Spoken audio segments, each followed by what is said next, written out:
Hello guys, welcome to a new chapter of the Amber Room. This is chapter 20. Wednesday, May 14th, 10:25 a.m. Rachel forced herself to climb out of bed and get the children dressed. She then dropped the kids off at school and reluctantly headed for the courthouse. She had not been in her chambers since last Friday, having taken Monday and Tuesday days off. Throughout the morning, her secretary made things easy, running interference, rerouting calls, and deflecting lawyers and other judges.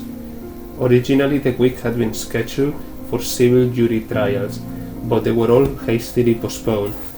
An hour ago, she had called the Atlanta Police Department and requested somebody from homicide be sent to her chambers. She wasn't the most popular judge with the police. Everyone seemed to assume that since she was once a hard-nosed prosecutor, she had been a pro-police judge. But her rulings, if they could be labeled, tended to be defense-orientated. Liberal was the term the Fraternal Order of the Police and the Press liked to use. Traitor was the description she had been told a lot of the narcotics detectives whispered, but she didn't care. The Constitution was there to protect people. The police were supposed to work within bounds, not outside them. Her job was to make sure they didn't take any shortcuts. How many times had her father preached, when government comes before law, tyranny is not far behind. And if anyone should know, he should. Judge Cutler, her secretary said through the speakerphone. Most times they were simply Rachel and Sammy. Only when someone came around was she labeled judge. A Lieutenant Barlow is here from the Atlanta Police in response to your call. She quickly dabbed her eyes with a tissue. The picture of her father on the cedrenza had triggered more tears. She stood and smoothed her cotton skirt and blouse. The panel door opened and a thin man with wavy black hair strutted in. He closed the door behind him and introduced himself as Mike Barlow, assigned to the Homicide Division. She regained her judicial composure and offered a seat. Appreciate your coming over, Lieutenant. No problem, the department always tries to accommodate the bench. But she wondered.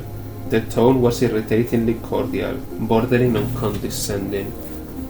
After you called, I pulled the incident report on your father's death. I'm sorry about your loss. It appears to be one of those accidents that sometimes happen. My father was fairly independent, still drove a car. He had no real health problems and he had climbed those stairs for years without a problem. Your point? She was liking this tone even less. You tell me. Judge, I get the message, but there is nothing here to suggest foul play. I find Nazi concentration camp, Lieutenant. I think he could climb stairs. Barlow, though, seemed unpersuaded. The report says nothing that appears missing. His wallet was on the dresser. The television, stereo and VCR were all there. Both doors were unlocked. No evidence of forced entry anywhere. What is the burglary? My father left the doors unlocked all the time. That's not smart, but it doesn't appear to have contributed to his death. Look, I agree, no evidence of robbery could lead to an implication of murder, but there is nothing to suggest anyone was even around when he died. She was curious. Did your people search the house? I have been told they looked around. Nothing elaborate. There seemed to be no need. I'm curious, what do you think was the motive of murder? Your father had enemies? She did not answer him and instead asked, what did the medical examiner say? Broken neck, caused by the fall. No evidence of other trauma except bruising on the arms and legs from the fall. Again, Judge, what makes you think your father's death was something other than accidental? She considered telling him about the file in the freezer, Daniel Chappelle, the Amber Room, and Paul's parents. But the arrogant ass didn't even want to be here, and she had sounded like a conspirational nut. He was right. There was no proof her father had been shoved down the stairs. Nothing that connected his death to any curse of the Amber Room, as some of the articles suggested. So what if her father was interested in the subject? He loved art. Once worked with it every day. So what if he was reading articles in his study, stashed more in his freezer, unfolded a German map in the den, and post taking interest in a man headed for Germany? A huge leap from that to murder. Maybe Paul was right. She had decided to lie to this guy. Nothing, Lieutenant, you're quite right. You're just a tragic fall. Thank you for coming by. Rachel sat sullen in her office and thought back to when she was 16. Her father explaining for the first time about Mauthausen and how the Russians and Dutch worked the stone quarry, hauling tons of boulders up a long series of narrow steps to the camp where more prisoners chiseled them into bricks. The Jews, though, weren't so lucky. Each day they were tossed down the cliff into the quarry simply for sport, their screams echoing as bodies flew through the air, bets taken by the guards on how many times flesh and bones would bounce before being silenced by death. Eventually her father explained that the SS had to stop the hurling because it disrupted the work. Not because they were killing people, she remembered him saying, only because it affected the work. Her father cried that day, one of the few times ever, and so had she. Her mother had told her about his war experiences and what he had done afterwards, but father hardly remembered or mentioned them at the time. She had always noticed the smear tattoo on his right forearm, wondering what he had explained. Forced us to run into electric fences. Some did willingly, tired for torture. Others were shot, hung, or injected in the heart. The gas came later. She had asked how many died in Mauthausen, and he told her without hesitation that 60% of the 200,000 never made it out. He arrived in April 1944. The Hungarian Jews came shortly thereafter, every one of them slaughtered like sheep. He had helped heave the bodies from the gas chamber to the oven. A ritual, commonplace like taking out the garbage, the guards used to say. She remembered him telling her about one night in particular, towards the end, when Hermann Goering marched into the camp wearing a pearl grey uniform. Evil on two legs, he called him. Goering had ordered 4 Germans murdered, her father part of the detail that poured the water over their naked bodies until they froze to death. Goering stood impassive the whole time, rubbing a piece of amber, wanting to know something about the amber room. Of all the horror that happened in Mauthausen, her father said, that night with Goering was what stayed with him, and set his course in life. After the war, he was sent to interview Goering in prison during the Nuremberg trials. Did he remember you? She had asked. My face in Mauthausen meant nothing to him. But Goering recalled the torture, saying he greatly admired the soldiers for holding out. German superiority, breathing, he had said. Her love for her father's multiplied tenfold after finally hearing about Mauthausen. When he endured was unimaginable, and just to survive was an accomplishment. But to survive with his sanity intact seemed nothing short of a miracle. Sitting in the quiet of her chambers, Rachel cried. That precious man was gone. His voice forever silent. His love only a memory. For the first time in her life, she was alone. Her parents' entire family had either perished in the war or were inaccessible. Some were in Belarus, strangers really, linked merely by genes. Only her 2 children were left. She remembered how they had ended that conversation about Mauthausen 24 years ago. Daddy, did you ever find the amber room? He stared back at her with woeful eyes. She wondered then and now if there was something he wanted to tell her, something that she needed to know. Never did, my darling, but his tone was reminiscent of when he once explained there really was a Santa Claus, an Easter bunny, and a tooth fairy. Hollow words that simply needed to be said. Now, after reading the letters between her father and Daniel Chabert, and the note pen in his own hand, she was convinced that there was more to the story. Her father harbored a secret, and apparently had done so for years. But he was gone.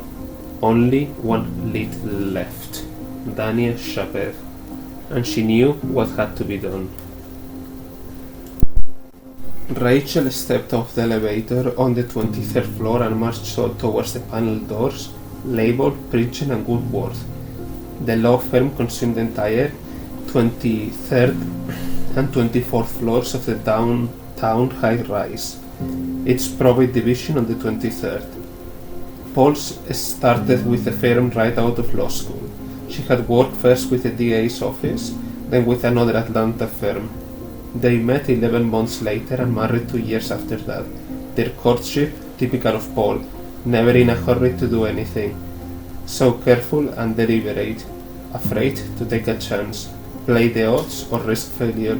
She had been the one to suggest marriage and he readily agreed. He was a handsome man, always had been. Not rogue or dashing, just attractive in an ordinary way. And he was honest, along with possessing a fanatical dependability. His unbending dedication to tradition had slowly turned irksome. Why not buy a Sunday dinner every once in a while? Every Sunday, the same for years. Not that Paul required it, only that the same thing always satisfied him. In the beginning, she had lacked that predictability. It was comforting, a known commodity that stabilized her world. Towards the end, it became a tremendous pain in the ass. But why? Was her routine so bad? Paul was a good, decent, successful man. She was proud of him, though she rarely voiced it. He was next in line to head the probate division. Not bad for a 41-year-old who needed 2 tries to get into law school. But Paul knew probate law. He studied nothing else, concentrating on all its nuances, even serving on legislative committees. He was a recognized expert on the subject, and Pritchett and Woodworth paid him enough money to prevent another firm from luring him away. The firm handled thousands of states, many quite substantial. She knew were attributable to the statewide reputation of Paul Cutler. She pushed through the doors and followed the maze of corridors to Paul's office. She had called before leaving her chambers, so he was expecting her. She went straight in, closed the door, and announced, "I'm going to Germany." Paul looked up. "You're what?" I didn't stutter. "I'm going to Germany. To find Chapet? He's probably dead. He didn't even return your father's last letter." "I need to do something." Paul stood from the desk. "Why do you always have to do something?" "Dad knew something about the Amber Room. I owe it to him to check it out." "Owe it to him?" His voice was rising. "You owe it to him to respect his last wish, which was to stay out of whatever it was. If anything, by the way. Damn, Rachel, you are 40 years old. When are you going to grow up?"